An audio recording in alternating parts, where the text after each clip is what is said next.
दोस्तों, आज भारत और जिम्बाब्वे के बीच टी20 सीरीज का सबसे रोमांचक तीसरा मुकाबला खेला गया और यह मुकाबला ऐसा था कि करोड़ों क्रिकेट प्रेमी अंतिम गेंद तक चले गए इस घमासान को देखकर दांतों तले उंगलियां दबाने पर मजबूर हो गए। जहां पहले भारत के बल्लेबाज अभिषेक शर्मा से लेकर शानदार रिंकू सिंह का तूफान देखने को मिला, फिर भारत के गेंदबाजों ने अपनी आग उगलती हुई गेंदबाजी से एक बार फिर से जिम्बाब्वे को ढेर कर दिया। तो ऐसे में आज हम आपको इस वीडियो में बताएंगे भारत और जिम्बाब्वे के तीसरे टी20 का पूरा हाईलाइट। तो ऐसे में आप इस वीडियो को अंत तक जरूर देखिएगा, लेकिन उससे पहले आपको क्या लगता है, अगर आप भी टीम इंडिया के बहुत बड़े फैन हैं तो आप इस वीडियो को एक लाइक जरूर कर लीजिएगा।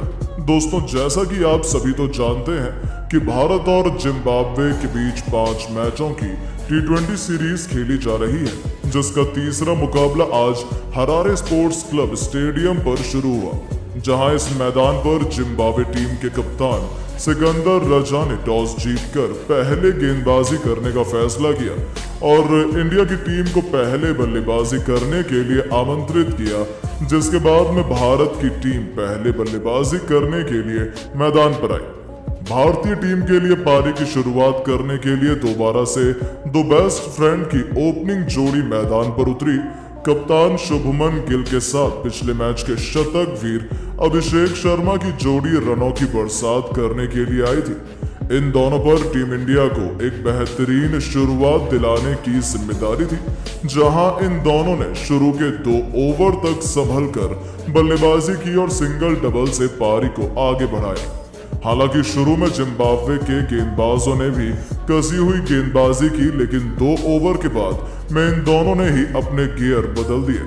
खास तौर पर अभिषेक शर्मा ने एक बार फिर से अपने इरादे साफ तौर पर जाहिर कर दिए। जहां अभिषेक शर्मा ने पहले तो तीसरे ओवर में 2 छक्के और 1 चौका लगाया, वहीं उसके बाद चौथे ओवर में गिल और अभिषेक शर्मा दोनों ने एक चौका जड़कर पूरी तरह से जिम्बाब्वे के गेंदबाजों के ऊपर काउंटर अटैक कर दिया।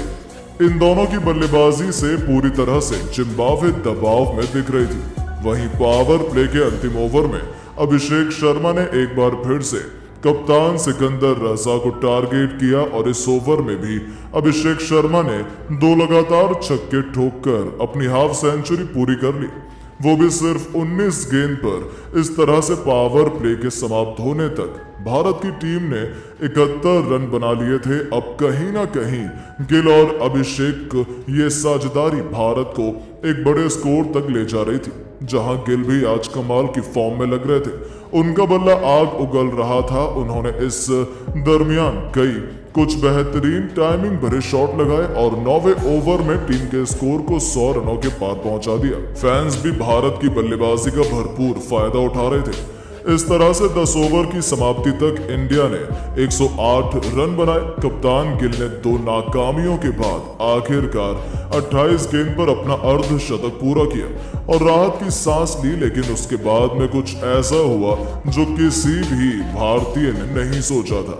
जी हाँ दोस्तों, पारी के 11वें ओवर में भारत को 2 बड़े झटके लग गए। सबसे पहले इस ओवर की पहली गेंद पर कप्तान गिल बड़ा शॉट खेलने के लिए गए, लेकिन उनको सिकंदर रजा ने अपने जाल में फंसा लिया और भारत को पहला झटका दे दिया था। बता दें कि शुभमन गिल ने टीम इंडिया के लिए सिर्फ 32 गेंदों में 53 रन की पारी खेली, जिसके बाद में बल्लेबाजी करने के लिए आए रियान पराग को भी दूसरी ही गेंद पर रजा ने क्लीन बोल्ड कर दिया। हालांकि पराग को आज गायकवाड़ के ऊपर प्रमोट किया गया था, लेकिन वो उसमें एक बार फिर से फ्लॉप रहे। पराग अपना खाता भी नहीं खोल सके, जिसके बाद में बल्लेबाजी करने उतरे लास्ट मैच में अर्धशतक लगाने वाले ऋतुराज गायकवाड़। अब गायकवाड़ और अभिषेक शर्मा पर टीम को एक अच्छे स्कोर तक पहुंचाने की जिम्मेदारी थी। जहां आपको बता दें कि इन दोनों ने 2 विकेट गिरने के बाद में सूझबूझ के साथ में बल्लेबाजी की और सिंगल डबल से पारी को आगे बढ़ाया। हालांकि 15वें ओवर में जरूर एक बार फिर से अभिषेक शर्मा ने अपने हाथ और खोले और इस ओवर में अभिषेक शर्मा के बल्ले से एक बार फिर से 1 चौका और 2 ताबड़तोड़ गगनचुंबी छक्के देखने को मिले।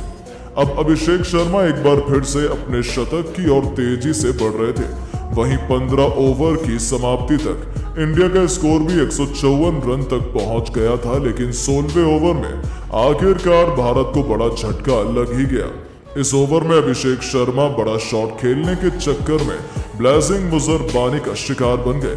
बता दें कि अभिषेक शर्मा ने इंडिया के लिए 48 गेंदों पर 96 रनों की पारी खेली, जहां इस पारी में अभिषेक शर्मा के बल्ले से 7 छक्के और 5 चौके निकले। अब उसके बाद में गायकवाड़ का साथ देने के लिए मैच फिनिशर रिंकू सिंह मैदान पर उतरे।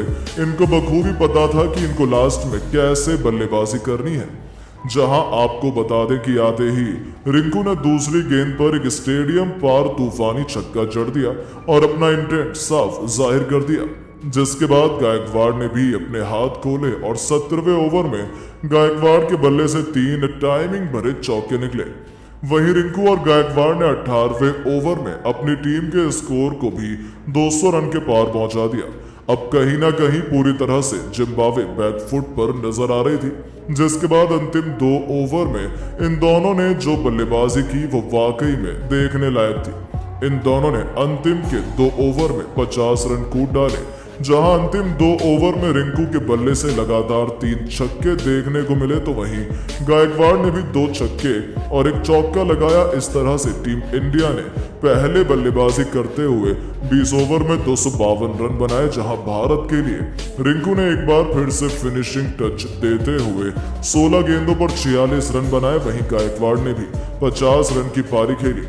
अब अगर जिम्बाब्वे को यह मैच जीतना था तो जिम्बाब्वे को 253 रन बनाने थे, जो कि बिल्कुल भी आसान काम नहीं था भारत के गेंदबाजों के सामने। जिसके बाद में जब जिम्बाब्वे की टीम इस लक्ष्य का पीछा करने के लिए आई तो जिम्बाब्वे को आज एक बेहतरीन और ताबड़तोड़ शुरुआत चाहिए थी, क्योंकि लक्ष्य काफी बड़ा था। लेकिन लक्ष्य का पीछा करने उतरी जिम्बाब्वे की शुरुआत काफी खराब रही। पहले ही ओवर में इनोसेंट काया ने मुकेश कुमार ने इन स्विंग गेंद डालकर क्लीन बोल्ड कर दिया और इंडिया को पहली सफलता दिलाई, जहां आपको बता दें कि काया अपना खाता भी नहीं खोल पाए। जिसके बाद में बैटिंग करने के लिए आए ब्रेंट बेनेट ने आते ही भारत के गेंदबाज पर काउंटर अटैक किया और उनका साथ मधवेरे ने दिया। बेनेट एक छोर से लगातार ताबड़तोड़ बैटिंग कर रहे थे और तेजी से अपनी टीम के स्कोर को आगे बढ़ा रहे थे। वहीं मधवेरे भी उनका अच्छा साथ दे रहे थे। इन दोनों ने देखते ही देखते सिर्फ और सिर्फ 4 ओवर में अपनी टीम को 50 रनों के पार पहुंचा दिया। लेकिन अब टीम इंडिया को विकेट की जरूरत थी और उसके बाद कप्तान शुभमन गिल ने गेंद रवि बिश्नोई को थमाई, जहां बिश्नोई ने आते ही पावर प्ले के अंतिम ओवर में जो गेंदबाजी की उसने मैच को ही पलट दिया। बिश्नोई ने दोनों सेट बल्लेबाजों को आउट कर दिया और इंडिया को बड़ी सफलता दिला दी, जहां बेनेट ने 18 गेंदों पर 40 रन बनाए।